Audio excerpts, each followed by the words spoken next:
Huawei, proud sponsor of TechBusters.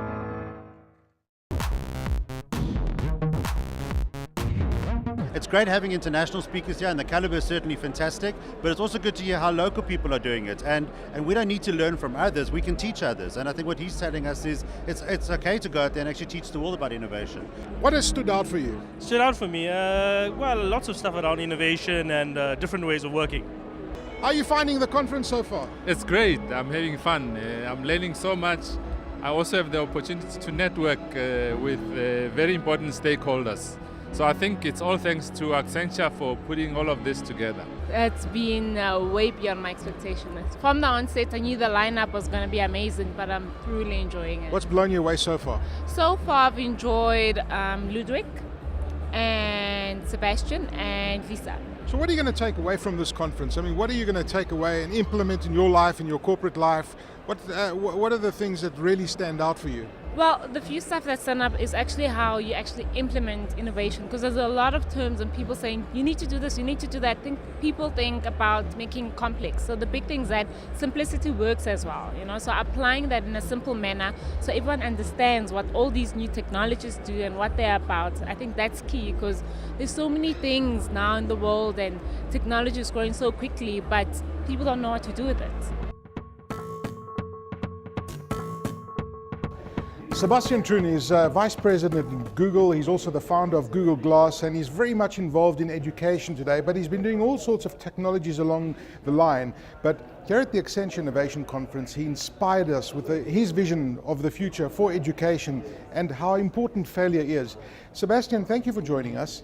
I love your glasses. I mean, everybody wants to talk to you about your glasses, but we're going to talk about education and all sorts of things. But let's get Google Glass out of the way.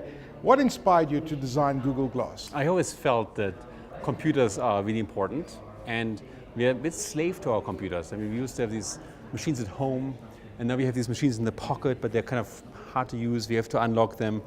I wanted something that was so pervasive with you that it felt like you could see through. It was like glass. It was like something you would have when you need it, but otherwise you could ignore. So we built a computer that literally sits on your face. It weighs about 40 grams, and it gives you all the information you want. It lets you share pictures and photographs, but it's much easier to handle than a cell phone. Yeah, I absolutely loved it. I experienced it briefly in San Francisco, and you could see the maps and my email appearing in front of my eyes. It was actually quite extraordinary. The one fault was obviously the battery life. Why do you think, and I'm not looking at it as a failure, but Google Glass has been taken off the market. They want to reinvent it. Why do you think it hasn't taken off commercially yet? Was it perhaps too ahead of its time when it was launched? The launch that occurred a few years ago was really a test. It was one of these iterations we do in Silicon Valley.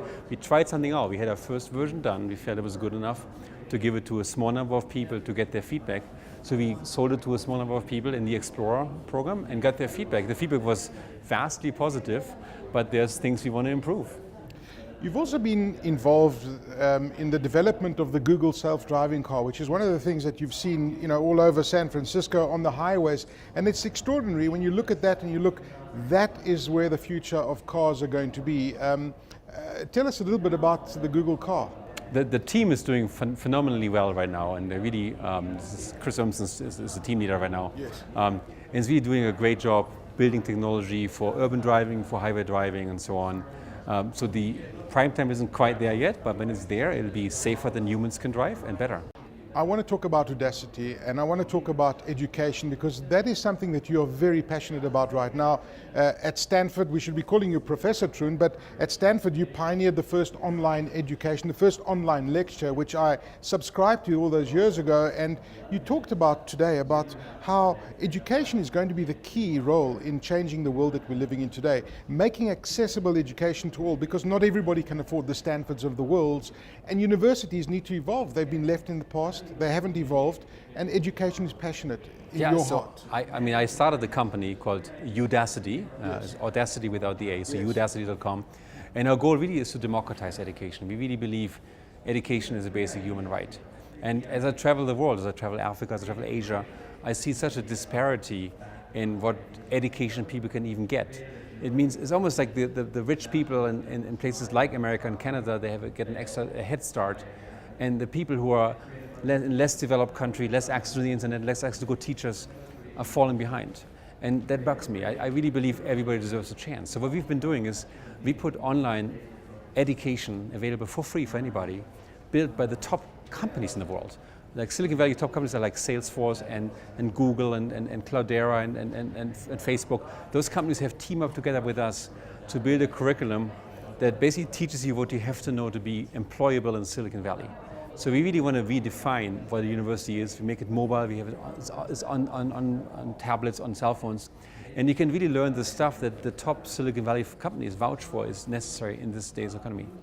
Is there not a danger, though, that companies like universities like Stanford use their uniqueness, their intellectual property, what sets them apart from everybody else? When you democratize education the way you're talking about, it breaks down those barriers and they're no longer the unique universities that they used to be. I would argue that if it's really a basic human right, the access to education, which I firmly believe, then we should democratize it and we should level the playing field. It's not about brand names like MIT or Harvard or Stanford, it's really about the quality of education that a student receives. And when we get to this age where the student experience dictates what we do, then all of a sudden we're going to find education much more affordable, much less expensive, and much higher quality. And we have to get there. We can't just hide out behind famous names. We have to work really hard, I think, to reach everybody in the world.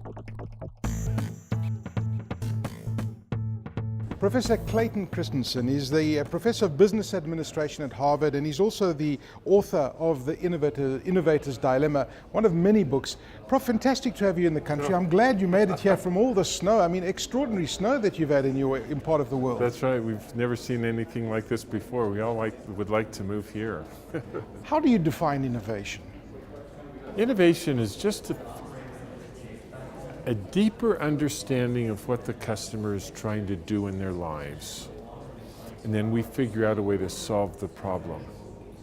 So it's not an innovation if it misses what the customer is trying to accomplish. So that's the first thing. And then a second is you figure out a better way to help them get that job done. So that's the way I think about the innovation. But isn't it amazing? It's such a simple concept. But yet so many companies get it horribly wrong and they've failed miserably. And we've seen this happen time and time again. Why is that? They define it incorrectly.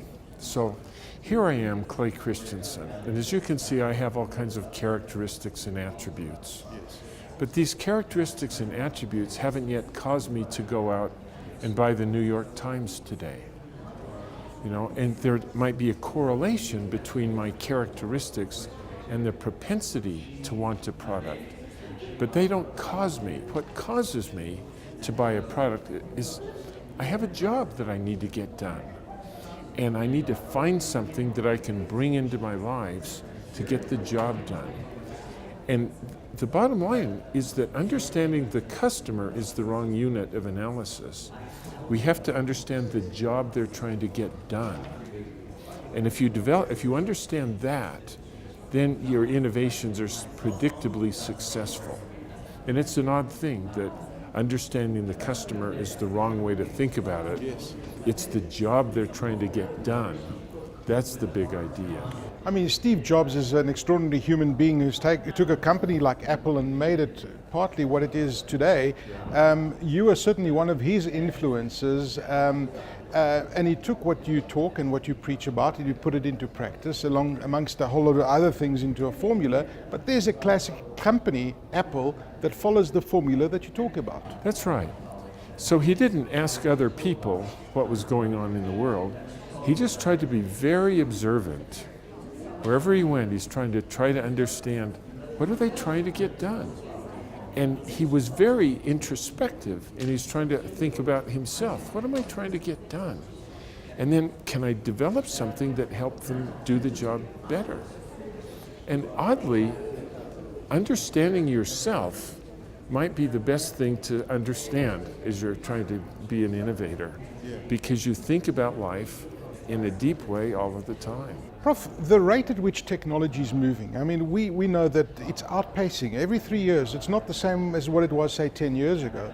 That surely must have an impact to innovation, and you must have had to rewrite parts of your book because of the pace of which technology is moving today. Yeah, it's a good question.